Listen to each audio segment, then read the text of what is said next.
Summer scent of the day. Ito si Aza Iceberg.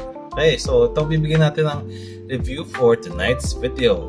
So si Aza Iceberg, nabili natin siya 2 weeks or a week ago.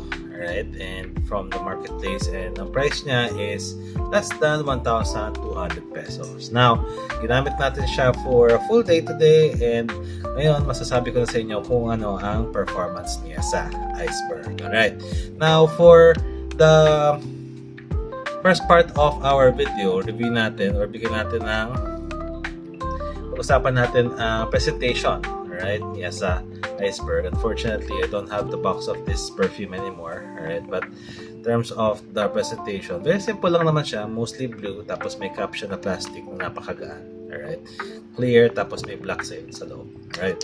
Now, si Aza Iceberg is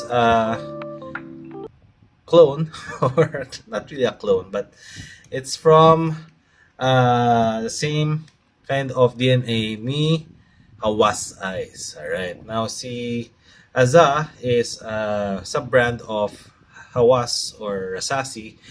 So probably, yun nga, meron nga talaga silang similarity in terms of the scent DNA. Now, ang mga notes nito ni Aza Iceberg is apple, Italian lemons, Sicilian bergamot, star anise, plum, orange blossom, cardamom, musk, amber, jeffwood, and moss. Alright, now, in terms of the atomizer, pagka in-spray mo si Aza Iceberg, ang ganda ng buga, ang daming volume, ang daming perfume na lumalabas. Alright, and upon first smell ni Aza Iceberg, maunang maamoy mo yung kanyang pagka citrus. Okay, labas na labas yung apple, Sicilian bergamot, and then naamoy mo yung plum. Medyo bubblegummy rin siya, same as si Hawas Ice. Alright, so we'll have another video to compare them side by side, so we can compare really kung ano yung difference or pagkaparehos ng dalawang perfume na to. Alright, now sa dry down neto ni Hawas or ni Hawas, ni Aza Iceberg, maamoy mo yung kanyang plum, mostly plum, and pagka-bubblegummy niya. Alright, and it goes on until such a time na nasa skin scent mo na siya at saka hanggang mag-fade na yung perfume totally. Now, in terms of the performance, ito yung masasabi ko. Mas malakas ang projection nito ni Hawas, ni Hawas ulit, Aza Iceberg. I could probably say na you can fill a small room with the scent of Aza. Okay? And projection can go around 4 to 5 feet pag bago mo spray itong si Aza. Now, performance-wise or longevity-wise, tumatagal itong si Aza for the whole day. So, when I say whole day, sa work ko na tumatagal na 9 hours, naamoy ko siya from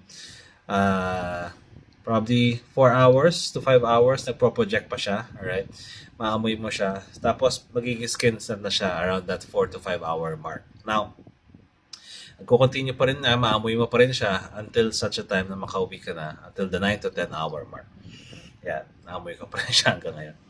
And sa clothes naman, ayun, andun pa rin naman siya. So I'm guessing until tomorrow, nasa shirt ko pa rin yung amoy ni Aza Iceberg. Same as the performance of Hawas Ice, alright, at that lesser amount. Ang problema nga lang, si Aza Iceberg right now is out of stock, mostly from the places or the marketplace when I checked last time. So, yun lang. Mag-antay ka lang talaga kung kailan magkakaroon ng Aza Iceberg. Now, when should you use this? This is a very versatile perfume. You can use it during the day, during the night, but mostly probably you can use this during the summertime. Pagka meron kayong outing, pagka may school event kayo or office event, during daily wear. Can you use this for the gym? Yeah, you can definitely also use this in the gym. Maganda rin yung kanyang performance kahit napawisan ka na. Alright, hindi siya umaasim, hindi siya nag-iiba ng amoy pagka nag-gym ka. Alright, that's just based on my experience. Now, for the price of just 1,000 or less than 1,200 pesos, definitely worth it. This is something na, pagka compare ko sa Was Eyes probably later, I'd be able to see kung, ano ba ang mas kukunin ko sa kanilang dalawa. Alright, so that's it for today's review. If you have any questions or any suggestions on the perfumes that you'd like for me to review, leave a comment down below and I'll get back to you soon. Thank you so much for watching and see you again soon. Bye!